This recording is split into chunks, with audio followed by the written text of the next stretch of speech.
My cheating wife thought I'd forgive her. She was so wrong. I never thought I'd be the guy writing one of these posts. I always figured cheating was something that happened to other people, the kind of thing you read about but never actually experience firsthand. My wife, Lisa, 34F, and I had been together for 10 years, married for 7. Our life was solid, or at least, that's what I thought. We had a nice home, stable finances, and even though we didn't have kids yet, we were trying. Or at least, I thought we were. The problem with trusting someone completely is that when they betray you, it hits twice as hard. Looking back, there were probably signs I ignored, things I brushed off as nothing. Lisa had been going out more often, saying she needed girl time with her friends. She was on her phone a lot more, texting at odd hours, sometimes even smiling at her screen before locking it when I walked in. I chalked it up to stress, to needing space, to anything except what it actually was. I found out, purely by accident. One night Lisa had gone out for drinks, and I was at home catching up on some work. Her phone buzzed on the kitchen counter. I glanced at it without thinking, expecting it to be one of her friends. Instead, I saw a text from Brandon. "Can't wait to see you again. Last night was amazing." My stomach dropped. I didn't recognize the name, but the tone of the message made my blood run cold. I knew my wife. I knew how she talked, how she flirted, and this? This wasn't an innocent message. My hands were shaking as I picked up her phone. I hesitated for a second, telling myself I shouldn't invade her privacy, but then I remembered that my marriage was on the line. I opened her messages, and what I found made me sick. Lisa and Brandon had been cheating for months. He was a co-worker, also married, and they had been sneaking around behind my back. Hotel meetups, stolen moments during work hours, even in our house when I was out of town for business trips. And the worst part? She wanted to leave me for him. I read texts about how she felt trapped in our marriage, how she didn't love me the same way anymore, how she dreamed of a future with him instead of me. She was just biding her time, figuring out when and how to break things off. But she was hesitant because of our house, our finances, and the fact that she didn't want to look like the bad guy. I sat there for over an hour, scrolling through message after message, feeling like I was suffocating. I had been faithful, devoted, all in.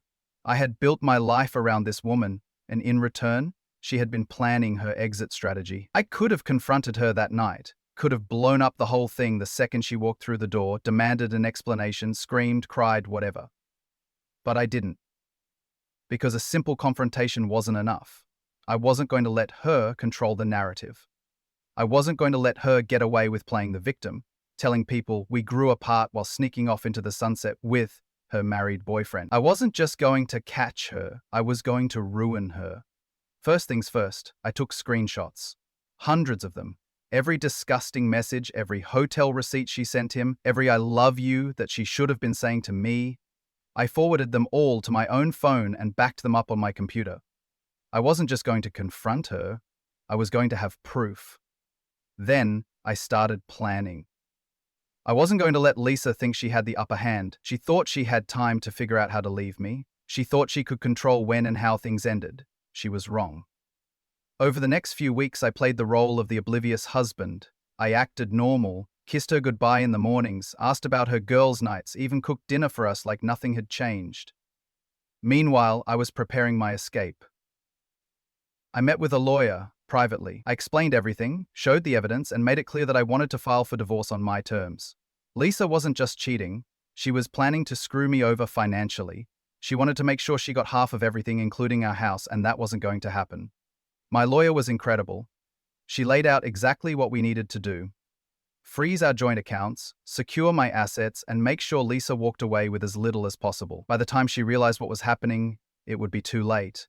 And then, the best part, I started gathering allies. See, Lisa and Brandon weren't as sneaky as they thought. Their co-workers suspected something. Their friends weren't completely clueless. And Brandon's wife, oh, she was about to become my greatest weapon. I found her through social media. A little digging, and I got her contact info. One simple message, "Hey, I think you should see this." I sent her the screenshots, along with a very polite, "Let me know if you'd like to talk." Within minutes, she responded, "Call me now." And that, my friends, is where the real revenge began. The moment Brandon's wife picked up the phone, I could hear the tension in her voice. She already knew something was wrong, but she wasn't prepared for what I was about to drop on her. I started off calmly, explaining who I was and that I had some evidence she needed to see. Then I let her talk. She had suspicions for months.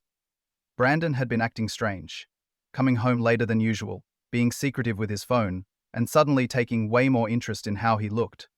She had confronted him before, but he always had an excuse. Work stress, gym sessions, an extra client dinner, nothing concrete, just enough to make her doubt herself. But now she had proof. I sent her everything. The texts, the hotel receipts, even the message where Lisa told Brandon she wanted to be with him as soon as she figured out how to leave me. She went silent for a full minute after reading through them. Then she let out a bitter laugh. "Looks like we're both married to cheaters," she finally said. We started talking, comparing notes. Turns out, Brandon had been playing the same game as Lisa, keeping her on the hook while dragging out his marriage. He told Lisa he was waiting for the right time to leave his wife. But in reality, he was never going to. His wife had money, a lot of it. Her family had a huge investment firm, and if Brandon got divorced, he'd walk away with nothing. Lisa was just a side piece, nothing more, and she had no idea. By the time we hung up, we had a plan, a beautiful, petty, vengeful plan. The next day, I went about my routine like everything was fine. Lisa had no idea that her perfect little affair was about to implode. She kissed me on the cheek before leaving for work, probably texting Brandon before she even pulled out of the driveway. Meanwhile, I was finalizing things with my lawyer. Step 1, lock down my finances. Lisa had been using our joint account freely, not realizing I was about to cut her off completely. My lawyer helped me separate everything, transfer my half into a new private account, and make sure that any big financial moves she tried to make would trigger alerts. If she tried to drain the account before I confronted her, she'd be blocked. Step 2, gather evidence for work. Brandon and Lisa worked at the same company and, lucky for me, their company had a strict policy against inter-office relationships, especially between married employees. If HR got wind of this, they'd both be fired. And thanks to Brandon's wife, HR was going to find out very soon. That night, she sent an anonymous email to their HR department, attaching screenshots of texts and proof of their little rendezvous. Nothing that would point directly to either of us, just enough to make them sweat. By the time Lisa got home, she could tell something was off. I wasn't acting angry or distant. I was acting too normal. That fake kind of normal, the kind where someone is waiting for you to slip up. She asked if I was okay, and I just smiled and said, "Of course, why wouldn't I be?" She hesitated, but then, like the idiot she is, she brushed it off. Over the next couple of days, things started unraveling fast. Lisa was on edge, constantly checking her phone, looking distracted. Then, Brandon's wife made her move. She showed up at his office, in front of his entire department. I wasn't there, obviously, but I got the play-by-play from her later. She walked straight in, slammed a folder full of texts and photos on his desk and said, loud enough for everyone to hear, "I just thought your co-workers should know what kind of man you are." Then she walked out. Brandon looked sick. Within an hour, HR had pulled him into a meeting, Lisa too. By the end of the day, they were both placed on administrative leave pending an investigation. And the cherry on top? Brandon's wife had already filed for divorce. Lisa came home that night looking like a ghost. She tried to play it off like it was a misunderstanding, like HR had blown things out of proportion. She still had no idea that I knew everything, so I just nodded, let her talk, let her dig herself into a deeper hole. Then, right as she was about to go shower, I said, "Oh, by the way, Brandon's wife called me." The color drained from her face. I've never seen someone go from confident to terrified so fast. I took my phone out, opened up the screenshots, and just handed it to her. She stared at the screen, her hands shaking. "You went through my phone?" she whispered. I tilted my head. "You cheated on me for months. And that's what you're upset about?" She opened her mouth, probably to lie, but I cut her off. "Don't. I already know everything. Every message, every hotel, every excuse you fed him about how you were trapped with me." I leaned in, lowering my voice. "You were never trapped, Lisa. But you sure as hell are now." She started crying, of course, begging me to talk about it, saying she had been confused, that she didn't mean to hurt me, but I wasn't interested in hearing her excuses, because step 3 was the divorce. I stood up, walked over to the table, and slid a manila envelope across it. You've been served. Her sobs stopped immediately. She stared at the papers like she couldn't believe it was happening, like she really thought I was just going to forgive her. That's the thing about cheaters. They never think they'll get caught, and when they do, they still believe they can talk their way out of it. Lisa tried everything, begging, apologizing, even getting angry. She accused me of ruining her life, of overreacting, of being vindictive. But I just sat there, watching her unravel, completely calm. You ruined your own life, Lisa. I'm just making sure you don't take me down with you. The next day, I kicked her out. Not in a dramatic way, no screaming, no throwing her stuff onto the lawn, just a simple, matter-of-fact eviction. The house was in my name. She had no legal claim to it. She had to pack a bag and go. And just like that, Lisa lost everything. Her husband, her home, her job. And I was just getting started. Lisa had nowhere to go. That was her problem, not mine. After she packed a bag and left, she spent the night at a friend's place, but I knew that wouldn't last long. Most of her friends were our mutual friends, and once they found out why we were divorcing, I doubted they'd be eager to offer her a guest room. Meanwhile, I was thriving. First things first, I made sure Lisa had no access to anything that was mine. The joint bank account? Already shut down. Credit cards? Cancelled. The house? Legally mine. Her name wasn't on the deed, so she had no claim to it. She called me 2 days later, voice all shaky and pitiful. Can we please just talk? I could already hear the manipulation in her tone. She wasn't sorry, she was just desperate. I stayed silent, letting her squirm. Eventually she sighed. I don't have anywhere to stay. I don't know what to do. Oh, how sad for her. If only she had a husband who loved her and a beautiful home to live in. If only she hadn't thrown it all away for some office affair. That's not my problem, Lisa, I said, completely unfazed. Figure it out. She started crying, tried saying she had nowhere else to go, that Brandon had blocked her, which, by the way, I already knew. His wife had wrecked his life just as hard as I wrecked Lisa's. Turns out Brandon was never serious about leaving his wife. He was stringing Lisa along, feeding her the same she fed me. And now? She had nothing. I let her sob for a few seconds before saying, "You should have thought about that before you screwed your coworker in my house." Then I hung up. I wish I could say that was the end of it, but of course, Lisa wasn't done.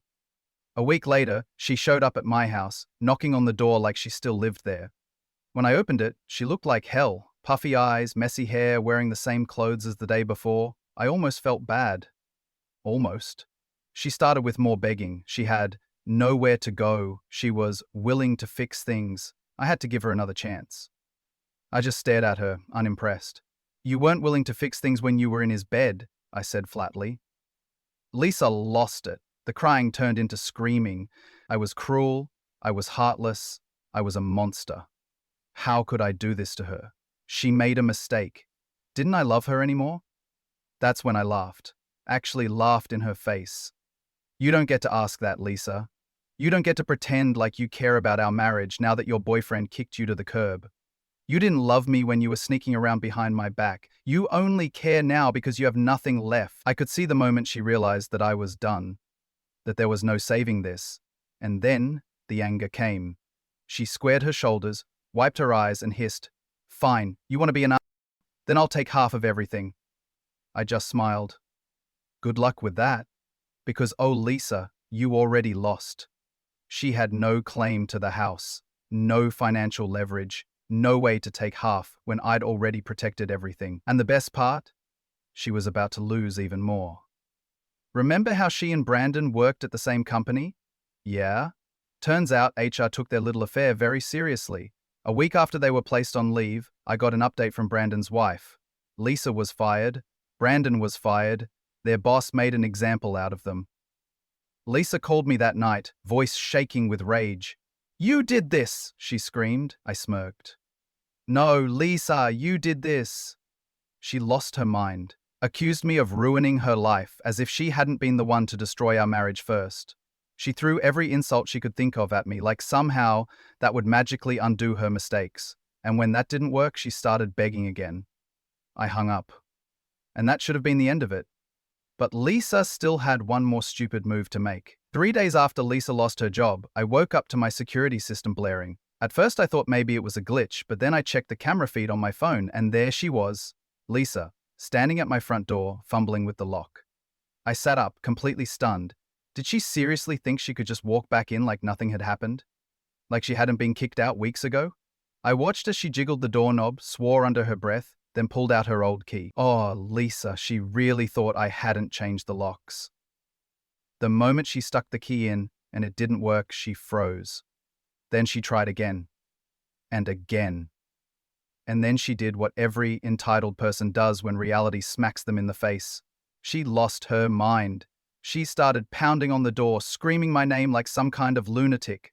"Open the door! We need to talk!" We had nothing to talk about. I called the cops. Not the non-emergency line this time. I called 911. I told them my ex-wife was trying to break into my home, that she had no legal right to be there, and that I felt unsafe. Lisa kept screaming, "You can't do this to me!" Actually, I could, and I was. It only took 10 minutes before I saw the flashing blue and red lights pull up in my driveway. Lisa didn't even notice at first. She was too busy banging on my windows like some kind of deranged raccoon. Then she turned around, saw the officers walking up, and her entire demeanor changed. She immediately went full victim mode. "Thank God you're here," she gasped, running toward them with crocodile tears in her eyes. "This is my house and my husband, my ex-husband, locked me out. I just need to get my things." One of the officers looked at me. "Sir, is this true?" I crossed my arms and said, "Nope, she doesn't live here. She hasn't lived here for weeks. She has no legal claim to this house." Lisa's face twisted in shock, like she couldn't believe I wasn't playing along with her little act. "He's lying," she shrieked. "I have a key." The cop raised an eyebrow. "Then why didn't it work?" Lisa's mouth opened, then closed. Checkmate. I pulled out my phone and opened my email. "Here's the divorce paperwork. Here's proof that the house is mine, and here's the restraining order I filed yesterday." Lisa's head snapped toward me. "What?" Oh, she heard me. While she had been spiraling out of control, I had been covering all my bases. My lawyer had suggested it after Lisa's fourth unhinged voicemail where she threatened to make my life hell for abandoning her. The cop took my phone, glanced over the paperwork, then nodded. "Ma'am, you need to leave, now." Lisa started screaming. She went on this whole dramatic rant about how I had manipulated her, how I was punishing her for one mistake, how I was destroying her life over something that didn't mean anything. That last part really got me. I stepped forward, looked her dead in the eyes and said, "It meant enough for you to throw away our marriage. So now, I'm just making sure you deal with the consequences." The cops gave her one last warning. Either she left immediately or they'd arrest her for trespassing. She left, or more accurately, she got dragged off my property kicking and screaming. I watched from my porch, arms crossed, as she shoved past the officers and stormed toward the street, still ranting and raving about how I had set her up. I didn't say a word. I just smiled. That was the last time I ever saw Lisa. She tried calling me a few times after that, but I blocked her on everything. I made sure our mutual friends knew the truth so she couldn't spin some sob story. Most of them cut her off completely. Brandon, divorced and jobless. His wife took him to the cleaners, just like I did with Lisa. Last I heard, he was living with his brother, trying to scrape together a new job after getting blacklisted in his industry. Lisa? Absolutely wrecked. She burned every bridge trying to manipulate her way out of this mess, and now she had nothing. Meanwhile, I was thriving. I kept the house, kept my finances intact, and most importantly, I got my peace back. Turns out, the best revenge isn't just destroying your ex's life, it's moving on.